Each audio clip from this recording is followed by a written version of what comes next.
ओम नमः शिवाय। गुरुर्ब्रह्मा गुरुर्विष्णु गुरुर्देवो महेश्वरः गुरु साक्षात् परं ब्रह्म तस्मै श्री गुरुवे नमः। अखण्डमण्डलाकारं व्याप्तं येन चराचरं तत्पदं दर्शितं येन तस्मै श्री गुरुवे नमः। हरिः ओम श्री गुरुभ्यो नमः। हरिः ओम। ओम श्री सद्गुरु सिद्धारूढ़ स्वामी महाराज की जय। ओम श्री सद्गुरु गुरुनाथ अरुण स्वामी महाराज की जय। सकल साधु संत महाराज की जय। 9ನೇಯ ಅಧ್ಯಾಯ। ಓಂ ಶ್ರೀ ಗಣೇಶಾಯ ನಮಃ। ಓಂ ಶ್ರೀ ಸದ್ಗುರು ಸಿದ್ಧಾರೂಢಾಯ ನಮಃ। ಪರಶಿವನು ತಾನವತರಿಸಿದನು ಸಿದ್ಧ ಸದ್ಗುರು ರೂಪದಿ, ಪರಿಹರಿಸುವನು ಭವದ ಭಯವನು ಶುದ್ಧ ಬೋಧ ಪ್ರತಾಪದಿ, ಭರದಿ ಸುಖವನ್ನೀವನಾತ್ಮಜ್ಞಾನ ಬೋಧಿಸಿ ಶೀಘ್ರದಿ, ಕರುಣಿಸುವನಾ ಸಿದ್ಧನಾಥನು ಚರಣ ಭಜಕನ ಪ್ರೇಮದಿ. ಶ್ರೀ ಸಿದ್ಧಾರೂಢ ಸದ್ಗುರುನಾಥನು ಪ್ರಾಣಿಗಳ ಮೇಲೆ ಬಹಳ ಕೃಪಾವಂತನು. ಆರ್ಥಭೂತರಾದವರಿಗೆ ಇಷ್ಟಾರ್ಥಗಳನ್ನ ಕೊಡುವನು ಮತ್ತು ಮುಮುಕ್ಷುಗಳಿಗೆ ಆತ್ಮಜ್ಞಾನವನ್ನ ಬೋಧಿಸುವನು. ಹಿಂದಿನ ಅಧ್ಯಾಯದಲ್ಲಿ ಹೇಳಿದ್ದೇನೆಂದರೆ, ಶ್ರೀ ಗುರುಗಳು ವಿಷಯ ಸುಖದ ಸ್ಥಾನವನ್ನ ದುಃಖವೆಂದೇ ಬಿಟ್ಟು ಗಯಾ ಕ್ಷೇತ್ರದ ದಾರಿಯ ಮೇಲಿರುವ ಒಂದು ಸುಂದರವಾದ ಶಿವಾಲಯದೊಳಗೆ ಹೋಗಿ ಕೂತರು. ಆ ಸಮಯದಲ್ಲಿ ಅಲ್ಲಿ ದೇವರಿಗೆ ವಾದ್ಯೋಪಚಾರಗಳು ನಡೆಯುತ್ತಿದ್ದವು. ಗಾಯಕರು ಭೈರವಿ ರಾಗ ತೆಗೆದರು. ಇದನ್ನ ಕೇಳಿ ಸಿದ್ಧರು, ಇದು ಶಂಕರ ಪೂಜೆಯ ಕಾಲವಾದ್ದರಿಂದ ಶಂಕರಾಭರಣ ರಾಗವನ್ನ ತೆಗೆಯಿರಿ ಎಂದು ಆ ಗಾಯಕರಿಗೆ ಹೇಳಿದರು. ಆಗ ಅವರು ಸಿದ್ಧರಿಗೆ ವಿಚಾರಿಸುತ್ತಾರೆ, ಅದ್ಯಾತಕ್ಕೆ? ಅದಕ್ಕೆ ಅವಧೂತರು, ಹೃದಯ ಆಚ್ಛಾದಕ ಕುಂಡಲಿನಿ ಸರ್ಪಕ್ಕೆ ಶಂಕರಾಭರಣ ಅನ್ನುತ್ತಾರೆ. ಈ ಕುಂಡಲಿನಿಯು ನಾಭಿಸ್ಥಾನವನ್ನ ಬಿಟ್ಟು ಊರ್ಧ್ವಮುಖವಾಗಿ ಬ್ರಹ್ಮರಂಧ್ರಕ್ಕೆ ಮುಟ್ಟಿದಾಗ ಇದರ ಫಲ ಪೂರ್ಣವಾಗಿ ಸಿಗುತ್ತದೆ ಎಂದು ಉತ್ತರ ಕೊಡಲು ಆ ಗಾಯಕರೆಲ್ಲ ಇವರು ಬ್ರಹ್ಮವೇತ್ತರಿದ್ದಾರೆಂದು ತಿಳಿದು ಸಿದ್ಧರಿಗೆ ನಮಸ್ಕಾರ ಮಾಡಿ ಕೇಳ್ತಾರೆ, ರಾಗಗಳ ಉತ್ಪತ್ತಿ ಸ್ಥಾನಗಳ್ಯಾವೆಂದು ಕೃಪೆಯಿಂದ ನಮಗೆ ನಿರೂಪಿಸಬೇಕು. ಇದನ್ನ ಕೇಳಿ ಸಿದ್ಧರು ಸಂತುಷ್ಟ ಮಾನಸರಾಗಿ ಅಂದದ್ದು, ಹಾಗಾದರೆ ರಾಗಗಳ ಉತ್ಪತ್ತಿ ಸ್ಥಾನಗಳನ್ನ ಹೇಳುವೆನು ಕೇಳಿರಿ. ಪರಶಿವನ ಸಪ್ತಮುಖಗಳು ಯಾವುವೆಂದರೆ ಈಶ್ವರ, ಸದ್ಯೋ, ಜಾತ, ವಾಮದೇವ, ಅಘೋರ, ತತ್ಪುರುಷ, ಈಶಾನ್ಯ, ನಿರಂಗ. ಇವುಗಳಿಂದ 7 ಸ್ವರಗಳು ಹೊರಡುತ್ತವೆ. ಅವು ಅನುಕ್ರಮದಿಂದ ಷಡ್ಜ, ಋಷಭ, ಗಾಂಧಾರ, ಮಧ್ಯಮ, ಪಂಚಮ, ದೈವತ ಮತ್ತು ನಿಷಾದ ಎಂಬ ಇವೇ ಆಗಿದ್ದಾವೆ. ಅವೇ ಜೀವ ಶರೀರದಲ್ಲಿ ಕಂಠ, ಶಿರ, ನಾಸಿಕ, ಹೃದಯ, ಮುಖ, ಕಾಲು, ಪೂರ್ವಾಂಗ ಈ ಸ್ಥಾನಗಳಲ್ಲಿ ಉದ್ಭವಿಸುತ್ತವೆ. ಅವುಗಳ ರಂಜನ ಕಾಲಗಳ್ಯಾವೆಂದರೆ ಮಧ್ಯಾಹ್ನ, ಅಪರಾಹ್ನ, ಸಾಯಾಹ್ನ, ಪೂರ್ವ ಅಪರರಾತ್ರಿ, ನಿಶಾ, ಅವಸಾನ ಎಂಬವು ಅನುಕ್ರಮದಿಂದ ಇರುತ್ತವೆ.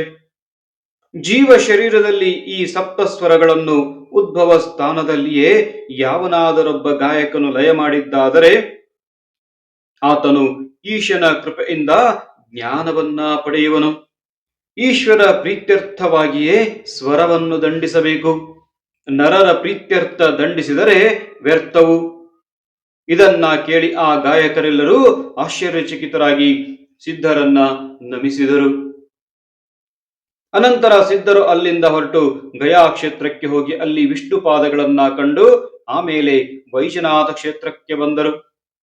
ಅಲ್ಲಿ ಪೂಜಕರು ಈಶ್ವರನ ಅಭಿಷೇಕ ಮಾಡುತ್ತಿರುವುದನ್ನ ಕಂಡು ಸಿದ್ಧರು ಅಂದ್ಕೊಳ್ತಾರೆ, ಸೂರ್ಯನು ನಮನ ಪ್ರಿಯನು, ವಾಯುವು ಗಂಧಪ್ರಿಯನು, ಗಣನಾಥನು ದೂರ್ವಾಪ್ರಿಯನು, ಹಾಗೆಯೇ ಈಶ್ವರನು ಅಭಿಷೇಕ ಪ್ರಿಯನು. ಸ್ಥೂಲ ಜಲದಿಂದ ಸ್ಥೂಲ ಲಿಂಗವನ್ನು ಅಭಿಷೇಕ ಮಾಡುವರು. ಪ್ರಾಕೃತ ಜನರ ಸಲುವಾಗಿ ಹೇಳಿರುತ್ತದೆ. ಯಾಕಂದರೆ ಲಿಂಗದೊಳಗಿಂದ ಶಿಲಾ ಬುದ್ಧಿಯು ಹೋದಾಗ ಹೇಗೆ ದೇವ ಬುದ್ಧಿ ಉಳಿಯುವುದೋ ಹಾಗೆಯೇ ಜೀವ ದೇಹ ಬುದ್ಧಿಯು ಕಳೆದಾಗ ಆತ್ಮ ಬುದ್ಧಿಯು ಉಳಿಯುತ್ತದೆ. ಈ ದೆಸೆಯಿಂದಲೇ ಶಾಸ್ತ್ರಕಾರರು ಹೀಗೆ ಉಪದೇಶ ಮಾಡಿರುತ್ತಾರೆ ಎಂದು ತಿಳಿದು ಸಿದ್ಧರಾಜರು ಅಲ್ಲಿಂದ ಹೊರಟು ಅರುಣಾಚಲ ಕ್ಷೇತ್ರಕ್ಕೆ ಬಂದರು.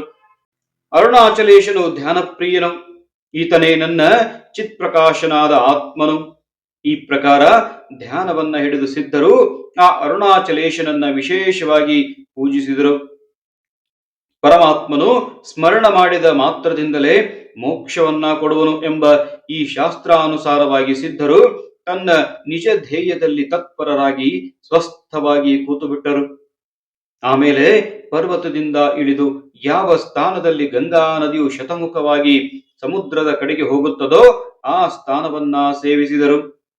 ಗಂಗೆಯು ಮೊದಲು ಮಹಾದೇವನ ಜಟಾಜೂಟದೊಳಗೆ ಇರುತ್ತಿದ್ದು ಅಲ್ಲಿಂದ ಭಕ್ತಿರಸಮಯವಾದ ಈ ಸರಿತೆಯು ಭಗೀರಥನ ಅದ್ಭುತ ತಪದ್ದೆಶೆಯಿಂದ ತ್ರಿಜಗವನ್ನ ತಾರಣ ಮಾಡುವುದಕ್ಕಾಗಿ ಬಂದಳು. ಹೀಗೆ ಮನಸ್ಸಿನಲ್ಲಿ ಸ್ಮರಿಸುತ್ತಾ ಅವಧೂತರು ಕಲಕತ್ತೆಗೆ ಬಂದು ಮಹಾಕಾಳಿಯ ದರ್ಶನವನ್ನ ತಕ್ಕೊಂಡು ಅಲ್ಲಿಂದ ಜಗನ್ನಾಥಪುರಿಗೆ ಬಂದರು. ಅಲ್ಲಿ ನೀಲಚಕ್ರವನ್ನ ನೋಡಿ ದೇವರ ದರ್ಶನವನ್ನ ತಕ್ಕೊಂಡು 7 ಹಂಡೆಗಳನ್ನ ಒಂದರ ಮೇಲೊಂದಿಟ್ಟು ಅನ್ನ ಬೇಯಿಸುತ್ತಿರುವುದನ್ನ ಕಂಡರು. ಅನಂತರ ದೇವರಿಗೆ ನೈವೇದ್ಯ ತೋರಿಸಿ ಅದನ್ನು ಅಲ್ಲೇ ನಿಂತಿದ್ದ ಸಿದ್ಧಾರೂಢರಿಗೂ ಪ್ರಸಾದವಾಗಿ ಕೊಟ್ಟರು. ಆ ಸ್ಥಾನದಲ್ಲಿ ಅನ್ನ ಬ್ರಹ್ಮವು ಎಂದು ಸಿದ್ಧರು ಚಿಂತಿಸುತ್ತಿರುವಾಗ ಕೆಲವು ಬ್ರಾಹ್ಮಣ ಮಂದಿ ಬಂದು ಅವುಗಳ ಪೈಕಿ 2 ಹಂಡೆಗಳನ್ನ ಕ್ರಯಕ್ಕೆ ತಕ್ಕೊಂಡು ಊಟಕ್ಕೆ ಕೂತರು. ಸಿದ್ಧನಾಥರನ್ನು ಕರೆದು ಅವರು ಯಥೇಷ್ಟ ಭೋಜನವನ್ನ ನೀಡಿದರು. ಅದನ್ನು ಸೇವಿಸಿ ಸಿದ್ಧರು ಮುಂದಕ್ಕೆ ಪ್ರಯಾಣ ಮಾಡಿದರು. ಆಮೇಲೆ ಸಮುದ್ರ ತೀರಕ್ಕೆ ಹೋಗಲು ಆ ಸ್ಥಾನದಲ್ಲಿ ಕಬೀರದಾಸರ ಮಂದಿರವನ್ನ ಕಂಡು ಅಲ್ಲಿರುವ ಸಂತ ಜನರಿಗೆ ಭೇಟಿಯಾದರು. ಅವರೆಲ್ಲರೂ ಶ್ರೀರಾಮನಾಮವ ಜಪಿಸುವುದನ್ನ ನೋಡಿ ನಾಮ ಮಹಿಮೆಯನ್ನ ಅವರಿಗೆ ವಿಶದವಾಗಿ ನಿರೂಪಿಸಬೇಕೆಂದು ಸಿದ್ಧ ಸದ್ಗುರುಗಳು ಅವರನ್ನು ಕುರಿತು ಅನ್ನುತ್ತಾರೆ. ಭಾವಿಕ ಜನರೇ ಕೇಳಿರಿ. ವಾಲ್ಮೀಕಿಯು ರಾಮಾಯಣವನ್ನ ರಚಿಸಿದನು. ಈಶ್ವರನು ಅದರ 3 ಭಾಗ ಮಾಡಿ 3 ಲೋಕಗಳಿಗೆ ಹಂಚಿಕೊಟ್ಟು ರಾಮ ಎಂಬ 2 ಅಕ್ಷರಗಳನ್ನು ಮಾತ್ರ ತಾನು ಇಟ್ಕೊಂಡನು. ಅಂತ ಮಹತ್ವ ಉಳ್ಳ ರಾಮನಾಮವನ್ನು ಒಮ್ಮೆ ಉಚ್ಚರಿಸಿದ ಮಾತ್ರದಿಂದ ಭುಕ್ತಿ ಮುಕ್ತಿ ಎಲ್ಲ ಪ್ರಾಪ್ಯವು. ರಾಮರಾಮ ಎಂದು 2 ವೇಳೆ ಉಚ್ಚರಿಸಿದರೆ ನಾಮಶಕ್ತಿಗೆ ಲಾಘವತ ಬರುವುದು. ಆದ್ದರಿಂದ ಸಕೃದುಚ್ಚಾರವನ್ನ ಮಾಡಬೇಕು. ಕ್ಷಣ ಮಾತ್ರ ಚಲನವಾಗದೆ ವೃತ್ತಿಯನ್ನು ತದಾಕಾರ ಮಾಡಿದರೆ ತತ್ಕಾಲವೇ ಪರಮಾತ್ಮನು ಸಾಕ್ಷಾತ್ಕಾರವಾಗುವನು. ಇನ್ನೊಮ್ಮೆ ನಾಮ ಉಚ್ಚರಿಸಬೇಕಾದರೆ ಪುನಃ ದೇಹ ಭಾವಕ್ಕೆ ಬರಬೇಕಾಗುವುದು. ಈ ಪ್ರಕಾರದ ಸದ್ಗುರು ಭಾಷಣವನ್ನ ಕೇಳಿ ಸಂತರು ಅತ್ಯಂತ ಸಂತೋಷಪಟ್ಟು ಸಿದ್ಧರನ್ನ ಪೂಜಿಸಿದರು. ಸಿದ್ಧರಾಜರು ಅಲ್ಲಿಂದ ಹೊರಟು ಬರುವಾಗೆ ದಾರಿಯಲ್ಲಿ ನದಿ ಪ್ರವಾಹವನ್ನ ಕಂಡು ಅಂಬಿಗನಿಗೆ ಹೇಳಿದ್ದೇನೆಂದರೆ, ನನ್ನನ್ನು ಈ ನದಿ ಮೇಲಿಂದ ತಾರಿಸು. ಇದನ್ನು ಕೇಳಿ ಅಂಬಿಗನು, ಅಲೈ ಮಹಾತ್ಮನೇ, ನೀನು ಮೂಢ ಜನರನ್ನು ಭವ ನದಿಯ ಮೇಲಿಂದ ತಾರಿಸಬೇಕಾದರೆ ಅವರ ಕಡೆಯಿಂದ ಭಕ್ತಿಯ ನಾಣ್ಯವನ್ನ ಮೊದಲು ತಕ್ಕೊಳ್ಳುವಿ. ಅದಿಲ್ಲದಿದ್ದರೆ ತಾರಿಸಲಾರಿರಿ. ಹಾಗೆಯೇ ನಾನಾದರೂ ಈ ನದಿಯ ಮೇಲಿಂದ ತಾರಿಸಲಿಕ್ಕೆ ನಾಣ್ಯವನ್ನ ತಕ್ಕೊಳ್ಳುವೆನು. ನನಗೆ ನಾಣ್ಯವನ್ನ ಕೊಡು, ಇಲ್ಲವಾದರೆ ವ್ಯರ್ಥವಾಗಿ ಹೇಳಿಕೊಳ್ಳುವಿ ಎಂದು ಅಂದನು. ಅದಕ್ಕೆ ಸಿದ್ಧರು, ಎಲೈ ಚತುರನೇ, ಕೇಳು. ಯಾರು ಸರ್ವ ಉಪಾಧಿಯ ಹೊರೆಯನ್ನ ಬಿಟ್ಟು ನನ್ನೆಡೆಗೆ ಬರುವರೋ ಅವರಿಂದ ಏನನ್ನು ತಕ್ಕೊಳ್ಳದೆ ಕೂಡಲೇ ಅವರನ್ನು ಭವದಿಂದ ತಾರಿಸುವೆನು.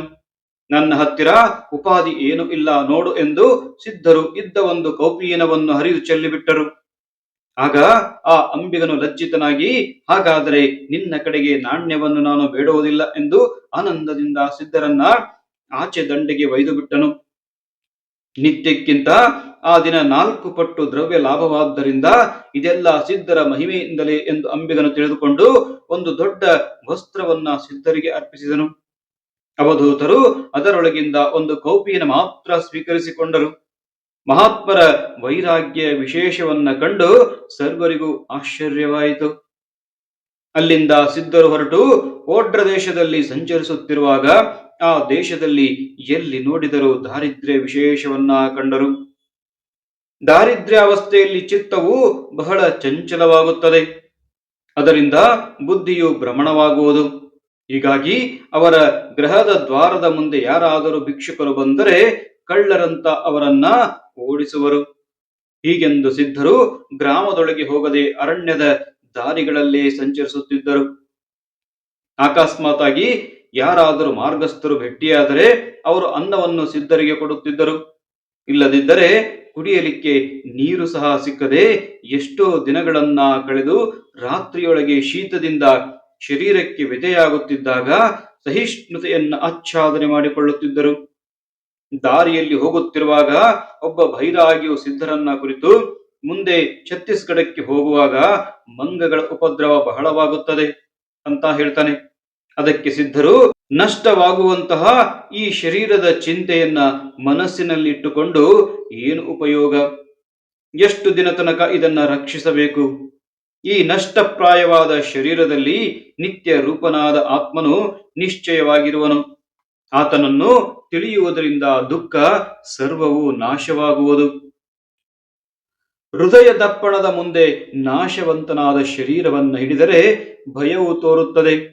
ಆದರೆ ಅಲ್ಲಿ ಆತ್ಮನನ್ನು ಸಮ್ಮುಖ ಮಾಡಿಕೊಂಡರೆ ಅಭಯವೇ ಪ್ರತಿಬಿಂಬಿಸುವುದು. ಜ್ಞಾನಿಗಳಿಗೆ ಅಂತರ್ಮುಖ ವ್ಯಕ್ತಿಯು ಅಖಂಡ ಇರುವಾಗ ಆತ್ಮನು ನಿತ್ಯ ಪ್ರತೀತಿಯಾಗಿರುತ್ತಾನೆ. ಆದ್ದರಿಂದ ಅವರಿಗೆ ಯಮನ ಭೀತಿ ಸಹ ಇರುವುದಿಲ್ಲ. ಅಂಥದ್ದರೊಳಗೆ ಕಪಿಗಳ ಭಯವೆತ್ತಣದು. ಹೀಗಂದುಕೊಂಡು ಅವಧೂತರು ಮುಂದೆ ನಡೆಯುತ್ತಿರುವಾಗ ಅಸಂಖ್ಯ ಕಪಿಗಳು ಗಿಡದಿಂದ ಕೆಳಗೆ ಹಾರಿ ಬರುತ್ತಿರುವುದನ್ನ ಕಂಡರು. ಆದರೆ ಸಿದ್ಧರ ಸಮೀಪ ಬಂದು ತಿನ್ನುವ ಪದಾರ್ಥವೇನೂ ಕಾಣದೆ ನಿರಾಶೆಯಿಂದ ಅವು ಹಿಂತಿರುಗಿ ಹೋದವು. ಸಿದ್ಧರು ಮುಂದೆ ಸಿಂಹಾಚಲಕ್ಕೆ ಹೋಗಿ ನರಸಿಂಹ ದೇವಾಲಯವನ್ನ ಕಂಡರು. ಅಲ್ಲಿ ದೇವರಿಗೆ ಗಂಧ ಸಪ್ರೋಕ್ಷಣ ಮಾಡಿದ್ದು ನೋಡಿ ಸಿದ್ಧರು ಸದ್ವಾಸನಾಯುಕ್ತವಾದ ಮನಸ್ಸು ದೇವರನ್ನ ಪ್ರತ್ಯಕ್ಷ ನೋಡುವುದು. ಅಸದ್ವಾಸನಾಯುಕ್ತ ಮನಸ್ಸಿಗೆ ಪರಮಾತ್ಮನು ಅಗೋಚರನೆಂದು ತಿಳಿಯಲಿಕ್ಕೆ ಇದು ವಿಧಿ ಚಿಹ್ನವು. ಇದಕ್ಕೆ ಸ್ಮೃತಿಯೇ ಸಾಕ್ಷಿ ಎಂದು ಈ ಪ್ರಕಾರ ಚಿಂತನೆ ಮಾಡುತ್ತಿದ್ದರು. ಅನಂತರ ಸಿದ್ಧರು ದೇವಾಲಯದ ಹೊರಗೆ ಬಂದು ಗೋಮುಖ ತೀರ್ಥದ ಬಳಿಯಲ್ಲಿ ಕ್ಷಣ ಹೊತ್ತು ಕುಳಿತಿರಲು ಸಿದ್ಧನಾಥರು ಜನರ ಕೋಲಾಹಲ ಧ್ವನಿಯನ್ನ ಕೇಳಿದರು. ಜನರು ಬಹಳವಾಗಿ ಗಡಬಡಿಸುತ್ತಿದ್ದನ್ನ ಕಂಡು ಸಿದ್ಧರು ಒಬ್ಬನನ್ನ ಕುರಿತು ಕೇಳ್ತಾರೆ, ಯಾತಕ್ಕೆ ಇಷ್ಟು ಜನ ಸಮುದಾಯ ಕೂಡಿದೆ? ಏನು ಕೌತುಕವನ್ನು ಅವರು ನೋಡ್ತಾ ಇದ್ದಾರೆ? ಅದಕ್ಕಾತನು ಸಿದ್ಧರನ್ನ ಕುರಿತು, ಒಬ್ಬ ಮಾರವಾಡಿ ಗೃಹಸ್ಥನು ಬಹುಕಾಲದಿಂದ ಮಹಾರೋಗದಿಂದ ಪೀಡಿತನಾಗಿದ್ದು ಅದರ ನಿವಾರಣಾರ್ಥ ಏನೊಂದು ಉಪಾಯ ಕಾಣದೆ ದೇಹ ತ್ಯಾಗಾರ್ಥ ಪ್ರವರ್ತಿಸಿರುವನು. ಪರ್ವತದ ಮೇಲಿಂದ ಕೆಳಗೆ ಹಾರಿ ಸಾಯಬೇಕೆಂದು ಹೇತುವಿನಿಂದ ಬಂದಿದ್ದಾನೆ. ಅವನನ್ನ ಆ ಕಾರ್ಯದಿಂದ ಬಿಡಿಸಲಿಕ್ಕೆ ಈ ಜನರೆಲ್ಲರೂ ಕೂಡಿರುವರು ಎಂದು ಆತನು ಅನ್ನಲು ಅದನ್ನು ಕೇಳಿ ಸಿದ್ಧರು ಅನ್ನುತ್ತಾರೆ, ನೀವು ಅವನನ್ನ ಇಲ್ಲಿಗೆ ಕರೆದುಕೊಂಡು ಬನ್ನಿರಿ, ನಾನು ಅವನ ಭ್ರಾಂತಿಯನ್ನ ಬಿಡಿಸುವೆನು. ಆಗ ಕೆಲವರು ಹೋಗಿ ಆ ಮಾರ್ವಾಡಿಯನ್ನ ಕರೆಕೊಂಡು ಬಂದು ಸಿದ್ಧರ ಮುಂದೆ ನಿಲ್ಲಿಸಿದರು. ಮಾರ್ವಾಡಿಯನ್ನು ನೋಡಿ, ಈ ಗೋಮುಖ ತೀರ್ಥವು ಅತಿ ಪಾವನವಾದದ್ದು ಎಂದು ನೀನು ಅರಿಯುವಿ. ಇದರೊಳಗೆ ಸ್ನಾನ ಮಾಡಿದರೆ ಎಲ್ಲಾ ತರದ ಪೀಡೆಗಳು ನಿವಾರಣೆಯಾಗುವವು ಎಂದು ಹೇಳಿ ಆತನ ಹಸ್ತಗ್ರಹಣ ಮಾಡಿ ಗೋಮುಖ ತೀರ್ಥದ ದಂಡೆಯ ಮೇಲೆ ಕೂಡಿಸಿ ತಾವೇ ಕೈಯಲ್ಲಿ ನೀರು ತಕ್ಕೊಂಡು ಆ ಮಾರ್ವಾಡಿಯ ತಲೆಯ ಮೇಲೆ ಸುರಿದರು.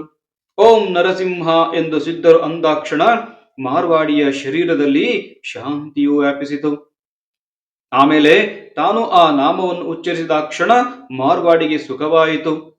ಆಗ ಮಾರ್ವಾಡಿಯು ಬಹು ಆನಂದದಿಂದ, ಈತನು ಸಾಕ್ಷಾತ್ ನರಸಿಂಹನಿರುವನು, ನನ್ನ ಉದ್ಧಾರ ದಶೆಯಿಂದ ಸಾಧು ವೇಷದಿಂದ ಬಂದಿರುವನು ಎಂದು ನುಡಿದು ಸಿದ್ಧನಾಥರನ್ನು ಕೈ ಹಿಡಿದು ತನ್ನ ಗೃಹಕ್ಕೆ ಕರ್ಕೊಂಡು ಹೋದನು. ಅನಂತರ ಮಹಾತ್ಮರಿಗೆ ಆಸನದ ಮೇಲೆ ಕುಳ್ಳಿರಿಸಿ ಷೋಡಶೋಪಚಾರ ವಿಧಿಯಿಂದ ಪೂಜೆಯನ್ನ ಮಾಡಿದನು. ಆಮೇಲೆ ಅಂಜಲಿಬದ್ಧನಾಗಿ ದೀನವಾಣಿಯಿಂದ ಪ್ರಾರ್ಥಿಸ್ತಾನೆ, ಹೇ ಪ್ರಭು, ನಾನು ನಿಮ್ಮ ಚರಣಗಳಲ್ಲಿ ನನ್ನ ಗ್ರಹ ಧನ ಶರೀರ ಸಹಿತ ಈಗಲೇ ಅರ್ಪಿಸಿದ್ದೇನೆ. ಈ ಪ್ರಕಾರ ಪ್ರಪಂಚವೆಲ್ಲ ನಿಮಗೆ ಅರ್ಪಣೆ ಮಾಡಿದ್ದೇನೆ. ಈಗ ನಿಮ್ಮ ಅಖಂಡ ಚಿಂತನೆಯನ್ನೇ ನನಗೆ ಕೊಡಬೇಕು. ಇಲ್ಲದಿದ್ದರೆ ಈಗ ಬಿಟ್ಟು ಹೋದ ವ್ಯಾಧಿಯು ಪುನಃ ಬಂದೀತು. ಇಂಥ ಸತ್ಪ್ರೇಮ ಪ್ರಾರ್ಥನೆಯನ್ನ ಕೇಳಿ ಮಹಾತ್ಮರು, ಎಲೈ ಸದ್ಭಕ್ತನೇ, ನೀನು ಧನ್ಯನು. ಆದರೆ ನನ್ನ ವಚನವನ್ನ ಶ್ರವಣ ಮಾಡಿ ಅದರಂತೆ ನಡೆ. ಗ್ರಹದೊಳಗೆ ನೀನು ನಿರ್ಭಯನಾಗಿರು. ದ್ರವ್ಯದೊಳಗೆ 2 ಭಾಗವನ್ನ ಮಾಡು. ಪ್ರಥಮ ಭಾಗ ಬಡವರಿಗೆ ಹಂಚಿಕೊಡು. ದ್ವಿತೀಯ ಭಾಗವನ್ನ ಪುತ್ರರ ದೆಸೆಯಿಂದ ಕಾದಿಡು.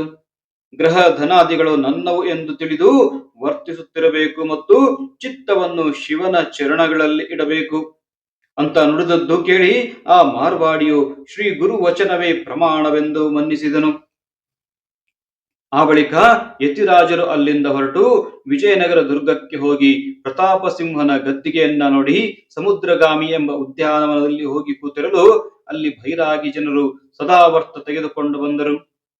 ಪಂಚ ಪಕ್ವಾನ್ನವನ್ನ ಸಿದ್ಧಪಡಿಸಿ ಊಟಕ್ಕೆ ಅವರು ಕೂಡುವಾಗ ಸಿದ್ಧ ಅವಧೂತರನ್ನು ಕಂಡು ಇವರನ್ನು ಊಟಕ್ಕೆ ಕರೆದರು.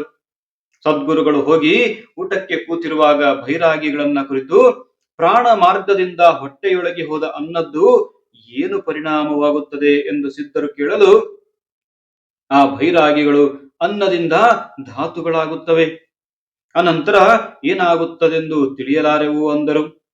ಆಗ ಸಿದ್ಧ ಮುನಿಗಳು, ಶ್ರುತಿಗಳು ಹೀಗನ್ನುತ್ತವೆ, ಅನ್ನಮಯಂ ಹಿ ಸೌಮ್ಯಮನ. ಈ ಶ್ರುತ್ಯನುಸಾರ ಹೊಟ್ಟೆಯೊಳಗಿನ ಅನ್ನವು ಉರಿಷ್ಟ, ಸ್ತವಿಷ್ಟ ಮತ್ತು ಅನುಷ್ಟ ಎಂಬ ಈ 3 ಭಾಗಗಳಾಗುವುದು. ಪ್ರಥಮ ಭಾಗವು ಅಧೋಮಾರ್ಗದಿಂದ ಹೋಗುವುದು, ದ್ವಿತೀಯ ಭಾಗವು ಧಾತುಗಳ ಸ್ಥಿತಿಯನ್ನ ಮಾಡುವುದು, ಮೂರನೆಯದು ಮನೋರೂಪ ಶಾಂತಿಯನ್ನ ಉಂಟು ಮಾಡುವುದು. ಇದೇ ಸಾಧಕರಿಗೆ ಅನುಕೂಲವಾಗಿರುವುದು. ಈ ಶಾಂತಿಯು ಆತ್ಮಾಭಿಮುಖವಾದ ಕೂಡಲೇ ಸಾಧಕನು ತಾನೇ ಆನಂದಮಯ ಬ್ರಹ್ಮವಾಗುವನು. ಸಾಧಕನು ಈ ಪ್ರಕಾರ ಮಾಡಿದರೆ ಅನ್ನದಾತನು ಉದ್ಧಾರವಾಗುವನು. ಹೀಗೆ ತಿಳಿಯದೆ ಅನ್ನ ಸೇವಿಸುವವರು ತಾವು ಭ್ರಷ್ಟರಾಗುವರು, ಅನ್ನದಾತನಿಗೂ ಅಧೋಗತಿಗೆ ಕಳಿಸುವರು ಎಂದು ನುಡಿದದ್ದು ಕೇಳಿ ಆ ಭೈರಾಗಿಗಳು ಚಕಿತರಾದರು ಮತ್ತು ಆ ಹೊತ್ತಿನಿಂದ ನಾಮ ಉಚ್ಚಾರ ಮಾಡುತ್ತಾ ಉಣ್ಣಲಿಕ್ಕೆ ಆರಂಭಿಸಿದರು. ಭೋಜನದ ತರುವಾಯ ಸರ್ವರು ಒತ್ತಟ್ಟಿಗೆ ಕೂತುಕೊಂಡು ಆತ್ಮಚರ್ಚೆ ಮಾಡುತ್ತಾ ಕಾಲವನ್ನ ಕಳೆದರು. ಬಳಿಕ ಅವಧೂತರು ಅಲ್ಲಿಂದ ಹೊರಟು ಭದ್ರಾಚಲ ಪರ್ವತಕ್ಕೆ ಹೋಗಿ ರಾಮದಾಸರು ಜೀರ್ಣೋದ್ಧಾರ ಮಾಡಿದ ದೇವಾಲಯಗಳನ್ನ ನೋಡಿದರು.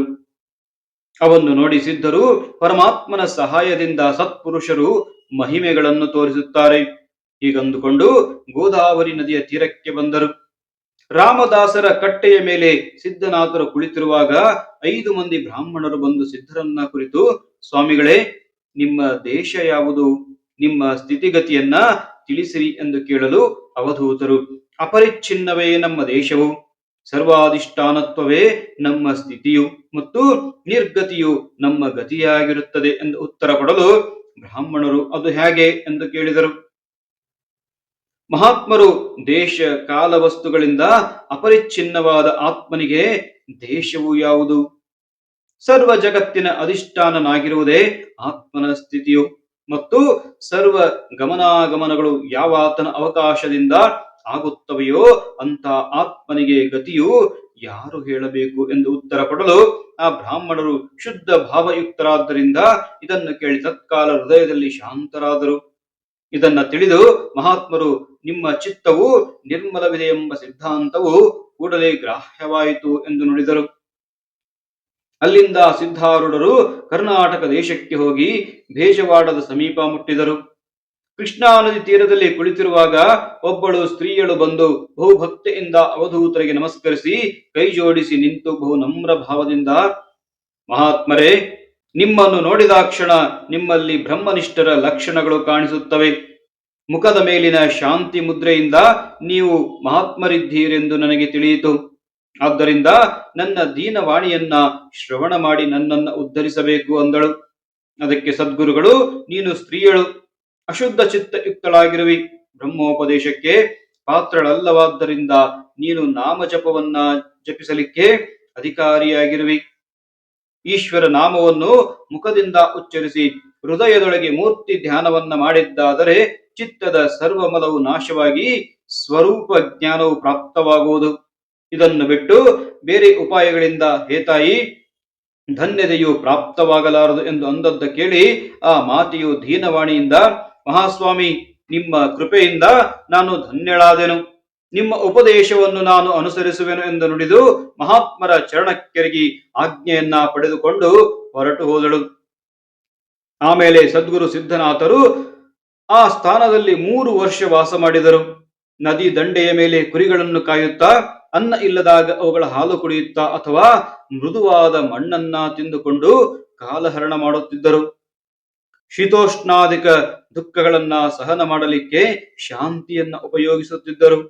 ಅಲ್ಲಿಂದ ಮಂಗಲಗಿರಿಗೆ ಹೋಗಿ ಸ್ವಾಮಿ ಪ್ರಸಾದವನ್ನ ಸೇವಿಸಿದರು. ಆಮೇಲೆ ಕಿರೀಟವನ್ನು ಮಸ್ತಕದ ಮೇಲೆ ಇಟ್ಟುಕೊಂಡು, ದೇವರೇ ನಿನಗೆ ಜಯವಾಗಲಿ ಅನ್ನಲು ಪೂಜಾರಿಯು ಇದನ್ನ ಕೇಳಿ, ಇದೆಂತ ಆಶ್ಚರ್ಯವು, ದೇವರಿಗೆ ನೀನು ಆಶೀರ್ವಾದ ಮಾಡುವೆ ಅನ್ನಲು ಸಿದ್ಧರು, ಇದೇನಾಶ್ಚರ್ಯ. ಸಗುಣ ಬ್ರಹ್ಮದ ಏಕದೇಶಗಳಲ್ಲಿ ದೇವತೆಗಳೆಲ್ಲ ಇರುವರು. ಆ ಸಗುಣ ಬ್ರಹ್ಮದ ಅಧಿಷ್ಠಾನವಾದ ಯಾವ ನಿರ್ಗುಣ ಬ್ರಹ್ಮವಿರುವುದೋ ಅದೇ ಜ್ಞಾನಿಯು ತಾನಾಗುತ್ತಾನೆ. ಆದ್ದರಿಂದ ಜ್ಞಾನಿಗಳ ಆಶೀರ್ವಚನವನ್ನ ದೇವತೆಗಳೆಲ್ಲ ಬಯಸುತ್ತಾರೆ. ಯಾಕೆಂದರೆ ಅದರಿಂದ ಅವರ ದೇವಾಲಯಗಳು ಜೀರ್ಣೋದ್ಧಾರವಾಗುವವು.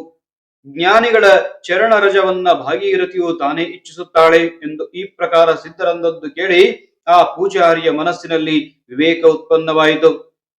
ಈ ಪ್ರಕಾರ ಸಿದ್ಧ ಸದ್ಗುರುನಾಥರು ಅದ್ಭುತವಾದ ಚರಿತ್ರವನ್ನ ಮಾಡುವರು. ಲೋಕೋದ್ಧಾರ ಮಾಡುವ ಉದ್ದೇಶವಾಗಿ ಪೃಥ್ವಿಯ ಮೇಲೆ ಸಂಚರಿಸುತ್ತಾರೆ ಎಂಬಲ್ಲಿಗೆ ಶ್ರೀ ಸಿದ್ಧಾರೂಢ ಕಥಾಮೃತಗಳು ಶ್ರವಣ ಮಾತ್ರದಿಂದ ಸರ್ವ ಪಾಪಗಳನ್ನು ಭಸ್ಮ ಮಾಡುವಂತಹ ಈ 9ನೇ ಅಧ್ಯಾಯವನ್ನ ಶಿವದಾಸನು ಶ್ರೀ ಸದ್ಗುರು ಸಿದ್ಧಾರೂಢರ ಚರಣಾರವಿಂದಗಳಲ್ಲಿ ಅರ್ಪಿಸಿರುವನು. ಓಂ ಶ್ರೀ ಸದ್ಗುರು ಸಿದ್ಧಾರೂಢ ಸ್ವಾಮಿ ಮಹಾರಾಜ್ ಕಿ ಜೈ. ಓಂ ಶ್ರೀ ಸದ್ಗುರು ಗುರುನಾಥಾರೂಢ ಸ್ವಾಮಿ ಮಹಾರಾಜ್ ಕಿ ಜೈ.